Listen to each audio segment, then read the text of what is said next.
We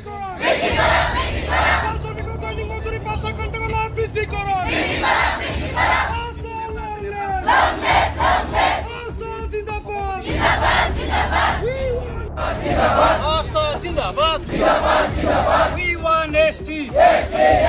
We want ST. No ST, no rest. No ST, no rest. We want justice. We want justice.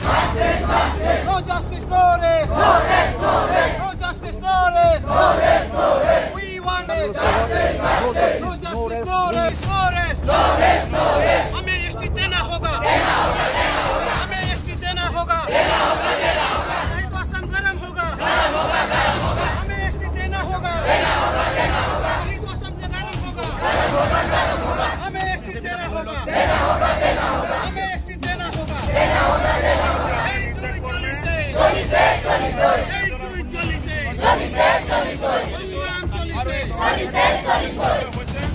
सरकार আজিলৈকে এই 551 টকা তেখেতৰ কৰিব পৰা নাই কেৱল মাত্ৰ পুঁজিপতি গোষ্ঠীৰ লগত মিত্ৰালি কৰি এই চাহ শ্ৰমিকৰ হাজিৰা ক্ষেত্ৰত তেখেতসকলে কেৱল মাত্ৰ মানে ইস্যু হিচাপে নিৰ্বাচনৰ আগমনক লাগে কাষ্ট চাৰ্টিফিকেটৰ সমস্যা এতিয়া নিৰ্বাচনৰ আগমনক লাগে কাৰণ আজি আমাৰ আদায় আজি মানুহ হিচাপে যদি জীয়াই থাকিব লাগে অসমত আমাক ST লাগে গতিকে আমাৰ যিটো পৰিচয় আমাৰ যিটো সাংবিধানিক যিটো অধিকাৰ আজি বিজেপি চৰকাৰ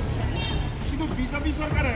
আদিবাসীসকলক কেৱল মাত্ৰ ধৰ্ণা কাৰ্যসূচী আমি অনুষ্ঠিত কৰিছিলোঁ আৰু এই ধৰ্ণা কাৰ্যসূচী আমাৰ মাজত উপস্থিত আছে আমাৰ জিলা হিমন্ত বিশ্ব শৰ্মা তথা আমাৰ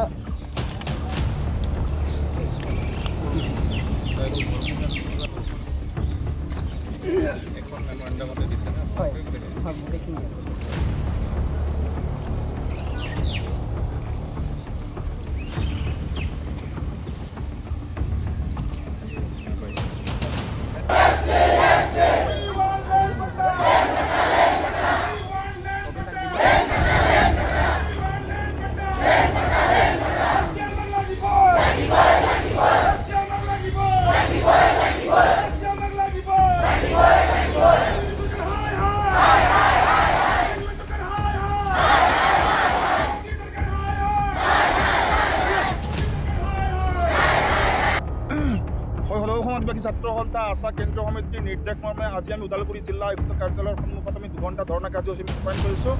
আৰু 5 দফীয়া দাবী সম্বলিত স্মাৰক পত্ৰ আমি আয়ুক্তৰ জৰিয়তে অসমৰ মুখ্যমন্ত্ৰী ডক্টৰ হিমন্ত বিশ্ব শৰ্মা ডাঙৰীয়ালৈ আমি প্ৰেৰণ কৰিছোঁ আৰু 5 দফীয়া দাবীত প্ৰথম দাবীটো হৈছে অসমত বসবাস কৰি থকা আদিবাসী জনগোষ্ঠীৰ যিটো জনজাতিকৰণৰ যিটো দাবী এই দাবীটো চৰকাৰে কেৱল মাত্ৰ প্ৰতিশ্ৰুতি আৰু প্ৰতিশ্ৰুতি দি আহিছে কিন্তু আজিলৈকে আমাক এই দাবীটো পূৰণ কৰি দিয়া নাই তাৰ কাৰণে আমি আজি আয়ুক্তৰ জৰিয়তে মুখ্যমন্ত্ৰী হিমন্ত বিশ্ব শৰ্মালৈকে আমি প্ৰেৰণ কৰিছোঁ তাৰ লগে লগেই যে অসমত চাহ বাগিচাবিলাকত বসবাস কৰি থকা চাহ শ্ৰমিকৰ হাজিৰা একেবাৰে ন্যূনতম আজি আমি তেখেতসকলক হাজিৰাটো বঢ়াবৰ কাৰণে 551 টকা কৰিব লাগে বুলি দাবী উত্থাপন কৰিছোঁ আৰু লগে লগে আমাৰ যিটো ভূমিপট্টা দিম বুলি কৈছোঁ আদিবাসীসকলক ভূমিপট্টা আজিলৈকে চৰকাৰখনে কিন্তু ভূমিপট্টা আমাক দিয়া নাই আৰু যিটো কাষ্ট চাৰ্টিফিকেটৰ যিটো কথা আছিলে সংশোধন কৰিবৰ কাৰণে যিটো আমি দাবী কৰিছিলোঁ সেই কাষ্ট চাৰ্টিফিকেট আজিলৈকে কিন্তু চৰকাৰে বিজেপি চৰকাৰে সংশোধন কৰি দিয়া নাই গতিকে এইকেইটা দাবীক লৈ আজি আমি ধৰ্ণা কাৰ্যসূচী ৰূপায়ণ কৰিছোঁ আৰু বিজেপি চৰকাৰক আমি কৈ দিব বিচাৰিছোঁ যে জনজাতিকৰণৰ যিটো সমস্যা এই সমস্যা হৈ থাকিল কিন্তু চৰকাৰে অলপ চিন্তা নকৰিলে প্ৰতিশ্ৰুতি কিন্তু দিছিলে প্ৰতিশ্ৰুতি লৈ কিন্তু বিজেপি চৰকাৰ আমাৰ পৰা ভোট লৈ গৈছিল কিন্তু ভোট লোৱাৰ পিছত চৰকাৰ হ'ল গাদীত বহিল MLA হ'ল MP হ'ল মন্ত্ৰীও হ'ল কিন্তু তেখেতসকলে আদিবাসীৰ যিটো ইছ্যু জনজাতিকৰণৰ যিটো সমস্যা সমাধান কৰিব লাগে সেইটো পাহৰি গ'ল তেখেতসকলে গতিকে আমি বিজেপি চৰকাৰক ধিক্কাৰ দিছোঁ হিমন্ত বিশ্ব শৰ্মা ডাঙৰীয়াক আমি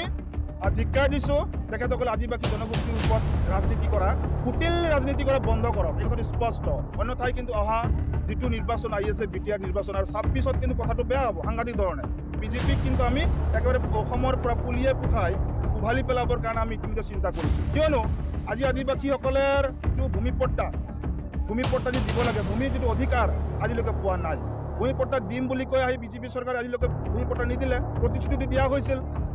আৰু BTRৰ যিটো প্ৰমোদ বড়ো ডাঙৰীয়াই ভূমিপট্টা দিম বুলি কৈছিল ক'ত আদিবাসীসকলক ভূমিপট্টা দিলে নিদিলে এই প্ৰতিশ্ৰুতি কিয় ৰক্ষা কৰিব নোৱাৰিলে প্ৰতিশ্ৰুতি ৰক্ষা কৰিবৰ ক্ষমতা কলিজা আচলতে থাকিব লাগে প্ৰমোদ বড়ো ডাঙৰীয়া আৰু হিমন্ত বিশ্ব শৰ্মা ডাঙৰীয়া কেৱল মাত্ৰ ৰাজনীতি কৰি থাকিব আৰু আমি ইয়াতে হাত সাবুতি বহি থাকিম এই কথাটো হ'ব নোৱাৰে কাষ্ট চাৰ্টিফিকেটখন আমি সংশোধন কৰিব লাগে সামান্য এটা বস্তু কাষ্ট সংশোধন কৰিব লাগে যে যিটো নেকি ওৰাংমুণ্ডা চাউতাল গড় খেৰীয়া হিচাপে আমাক দিব লাগে অবি চাৰ্টিফিকেটখন তাতে TGR আৰু এক্সটেজেল বুলি লিখা হৈ আছে তাতে আদিবাসী বা তাতে ওৰাংমুণ্ডা চাউতাল গড় খেৰীয়া লিখিব লাগে বুলি সেইখিনি কথাকে তেওঁলোকে সংশোধন কৰিবৰ কাৰণে সক্ষম হোৱা নাই আৰু বিজেপি চৰকাৰে কি ধৰণে আমাক যে মাহীয়াৰ দৃষ্টিৰে চাইছে আমাক মানুহ হিচাপে গণ্য নকৰে অসমৰ বিজেপি চৰকাৰে আমাক মানুহ হিচাপে গণ্য নকৰে আমাক মানুহ হিচাপে জীয়াই থাকিবৰ কাৰণে অধিকাৰ নিদিয়ে বিজেপি চৰকাৰে কেৱল আমাৰ লুটপাট কৰি থকা আমি দেখিবলৈ পাইছোঁ